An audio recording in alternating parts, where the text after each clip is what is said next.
আসসালামু আলাইকুম। রান্নাঘর থেকে ভিডিওটা শুরু করলাম। সেই 5টা বাজে ঘুম থেকে উঠছি, আর ঘুমাই নেই। একটু হাঁটতে গেলাম, চিকেন সিদ্ধ করলাম আমার জন্য, আর এখন রান্না বসিয়ে দেবো। আজকে আবার একটু মোহাম্মদপুর যাব, আমার খালতো বোনের বাসায়। আম্মা আর আমার মেজু আন্টি আসবে। আগে যাব সদরঘাট, ওনাদেরকে নিয়ে মোহাম্মদপুর যাইতে হবে আমার। এই জন্য তাড়াতাড়ি রান্না বান্না শুরু করলাম। রান্না করে দিয়ে যাবো ওর বাবাকে। দুইটা মুরগি নিচ্ছি, আলু টালু সব কেটে কেটে রেডি। শাক আনছি সকালে, লাল শাক ধুইয়া কাটতে ভিজিয়ে রাখলাম একটু পানিতে, মাটিগুলো চলে যাক।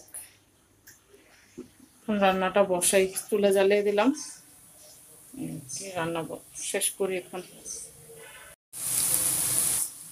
তেল দিয়ে দিলাম, পেস্ট একটু ভাজা ভাজা করে নিই। একটু গরম মশলা দিব আমি। অফ ক্যামেরায় গরম মশলা, আদা রসুন আর লবণ দিয়ে দিছি।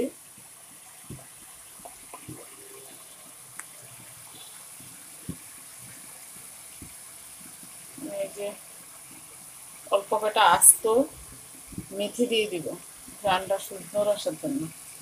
সবগুলো দিই না, তাও আমি কম দিছি। অনেকে জিরার সাথে মেথির গুঁড়োটা খায়, আমার কাছে অত স্ট্রং ফ্লেভার ভালো লাগে না, তো আমি 4-5টা আস্ত মেথি দিই।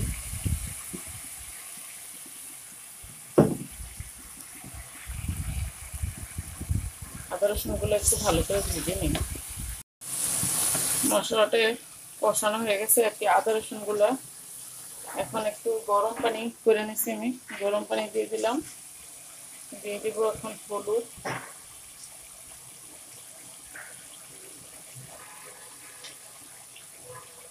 আর দিয়ে দিব মরিচের গুঁড়া।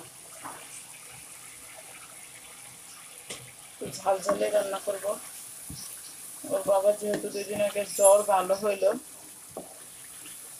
একটু ঝাল ঝাল করে রান্না করব।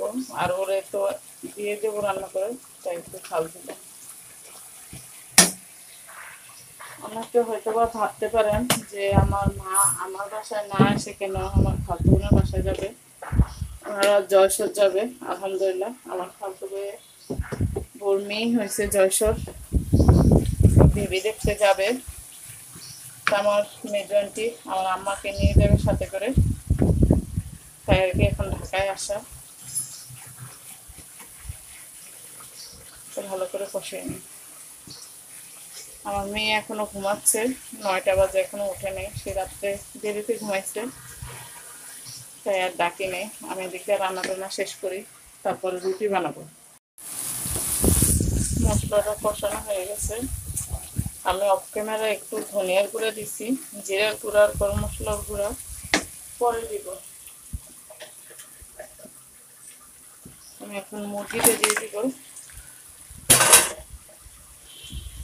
আলুটাও দিয়ে দিলাম, একসাথে কষিয়ে নেবো ভালো করে।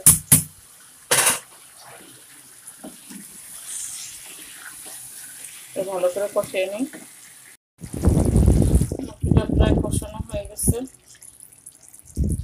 আমি একটু জিরার গুঁড়ি দিয়ে দিলাম, আর দিব গরম মশলার গুঁড়ো দিয়ে আবার একটু কষিয়ে নিব।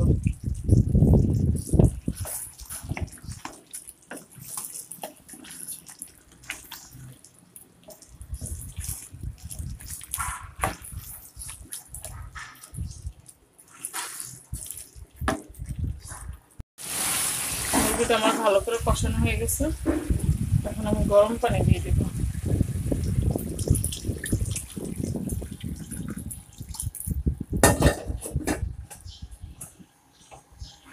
আমি একটু আলু বেশি দিছি, যেহেতু ওর বাবা আলু খায়, উমারও একটু আলু খায়। দুপুরে তো আমরা খেয়েতেই বের হবো আশা করি, আলহামদুলিল্লাহ।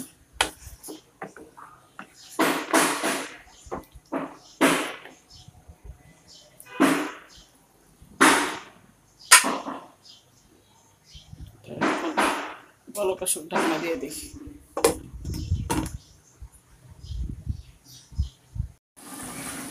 আমার তরকারিটা হয়ে গেছে।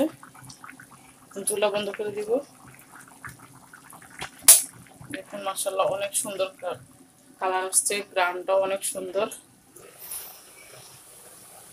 আর লাল শাক ধুয়ে টুয়ে কেটে কেটে বসিয়ে দিলাম, এতে ঢাকনা দিয়ে দিলাম।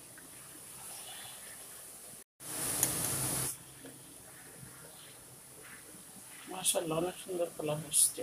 নামানোর আগে একটা কাঁচামরিচ দিয়ে দিলাম ফ্লেভারের জন্য।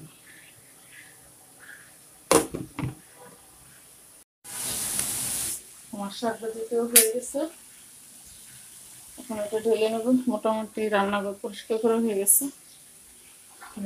এই দুইটা জিনিস আর একটু পরে ভাত বসিয়ে দেব। আর আমারা 10:40 লঞ্চ করছে, ফোন দিয়ে জানাইলো। এর ভিতরে আমি সমস্ত কাজটা শেষ করে নিই। আজকের মতো এখানে, আল্লাহ হাফেজ। যদি আমার ভিডিওটা ভালো লেগে থাকে তাহলে লাইক কমেন্ট, প্রথমে একটা লাইক দিন, কমেন্টস করেন, সাথে শেয়ার করে দিন।